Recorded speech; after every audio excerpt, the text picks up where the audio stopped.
전 옛날 옹주 땅 구궁산 속에 으슥한 땅굴 하나가 있었습니다.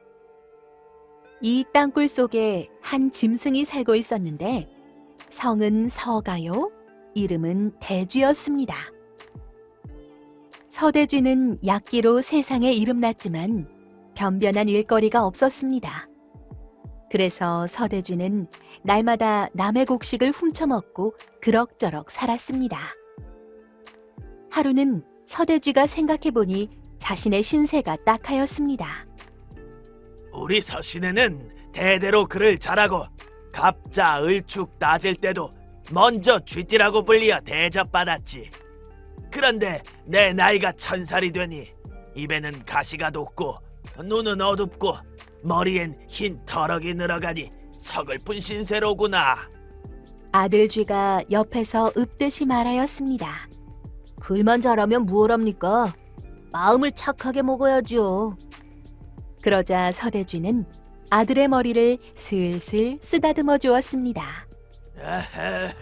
아들이 대견스럽게 보였던 것입니다. 그때 밖에서 쥐 한 마리가 힘없이 걸어 들어왔습니다. 이 쥐는 서대쥐네가 대대로 부려오는 청직이었습니다. 무슨 일이 있어서 찾아왔느냐? 양식이 떨어져서 밥을 지어 먹지 못하였어요. 너무 배가 고파 산 밑 어느 집에 내려갔지요. 그런데 그 집에는 양식이 도간의 반이나 들어 있었습니다. 그래서 무턱대고 도간으로 뛰어들었지요. 그 안에서 먹긴 잘 먹었지만 도간에 든 쥐가 되어 며칠 동안을 보냈습니다. 그러다가 집주인의 생일날 바가지 속에 얹혀 밖으로 나왔습니다. 그런데 집에 와보니 굶던 아내는 다른 데로 시집가 버리고 자식놈만 남아서 울고 있더군요. 자네 사정도 참 딱하게 되었군. 서대쥐는 청지기가 가엾어서 함께 살자고 하였습니다. 어느 날 서대쥐는 나라에서 금용성을 친다는 소문을 들었습니다. 옳지. 이런 때 우리도 한번 공을 세워보자. 서대쥐는 무릎을 치며 좋아하였습니다.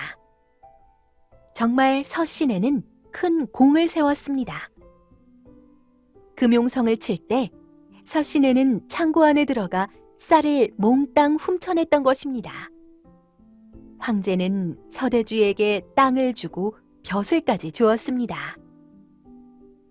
서대쥐는 온 동네 쥐들을 다 모아놓고 크게 잔치를 벌여 흥겹게 놀았습니다. 아유, 네. 맛있겠다. 구궁산 봉우리의 동서쪽에 사는 다람쥐가 이 소식을 들었습니다. 그 다람쥐는 무척 게을러서 사흘에 한 끼만 먹고 지냈으며 마음씨도 아주 고약하였습니다. 다람쥐는 집신을 질질 끌고 나섰습니다. 사흘씩이나 굶고 어딜 가시오? 길에서 수리에게 잡히려고요? 아내 다람쥐가 말렸습니다. 서대지 집에 가서 잔치 음식을 배불리 얻어먹고 당신 먹을 것도 싸가지고 오겠어. 청하지도 않았는데 어떻게 가요? 차라리 앉아서 굶는 게 낫지. 뭔 별소리를 다 아는군. 옛날 한나라의 어떤 사람은 공죽과 보리밥을 얻어먹다가 나중에는 임금님이 됐다고 하지 않았어. 다람쥐는 아내가 말리는 것도 뿌리치고 서대쥐네 집으로 달려갔습니다. 다람쥐는 서대쥐가 차려준 큰 상을 받아 배불리 먹었습니다.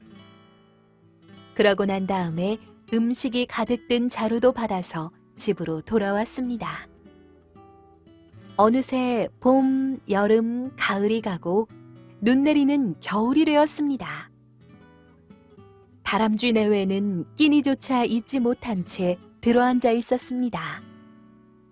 굶주림에 지친 다람쥐가 생각다 못하여 또다시 서시내를 찾아가려고 하자 아내는 펄쩍 뛰면서 가지 말라고 남편을 붙들었습니다. 그러나 아내를 뿌리치고 서시내 집으로 갔던 다람쥐가 이번에는 푸대접을 받고 빈손으로 돌아왔습니다. 내가 뭐 저한테 수백 섬을 달라고 했나? 겨우 한두 섬만 달라고 했지. 한두 섬도 안 되면 한 마리라도. 그런데 한마디에 거절하다니. 어디 이놈 두고 보자. 내 기어이 분풀이하고 말 테다. 헤이. 다람쥐가 투덜거리자 옆에 있던 아내가 말하였습니다. 분풀이하다니, 당신 미쳤어? 전번에도 신세를 졌는데 무슨 염치로 또 갔느냐 말이어요. 내 말을 들었더라면 좋았을 것을. 당신마저 그놈 편을 드는 거요? 잘못하지도 않은 일을 원망하니까 그렇지요. 당신처럼 모진이와 어찌 평생을 살겠소. 차라리 수양산 깊은 산골에 가서 고사리나 꺾어 먹다가 죽어버리겠소. 아내는 드디어 집을 나가 자취를 감추어 버렸습니다. 우리 집안이 이렇게 망해버린 것도 다 서대지 때문이야. 다람쥐는 땅을 구르며 몸부림쳤습니다. 다람쥐는 서대쥐에게 안갚음하려고 여러 가지로 궁리하였습니다. 옳지. 관가에 고에 바치자. 다람쥐는 자기가 모아둔 겨울 양식을 서대쥐가 훔쳐갔다고 관가에 거짓으로 꾸며 일러 바쳤습니다. 그러나 곧 거짓임이 드러나 도리어 다람쥐가 감옥에 갇혔습니다. 서대쥐는 자기를 거짓으로 꾸며 관가에 일러 바친 다람쥐가 처음에는 미웠지만 한편 불쌍한 생각이 들었습니다. 그래서 서대쥐는 관가에 가서 말했습니다. 이 세상에 사흘 굶고 도둑질하지 않을 자가 어디 있겠습니까? 다람쥐도 역시 마찬가지입니다. 그처럼 딱한 처지에 있는 다람쥐를 우리가 돕지 못한 걸 생각하면 우리에게도 죄가 있습니다. 그러니 다람쥐를 용서하여 이번만은 풀어주십시오. 다람쥐가 풀려나오자 서대쥐는 노자까지 마련해 주었습니다. 미안하오. 다람쥐는 잘못을 뉘우치고 정처 없이 길을 떠났습니다. 지금도 다람쥐가 쥐만 보면 도망치는데 그건 그때의 부끄러움 때문이랍니다.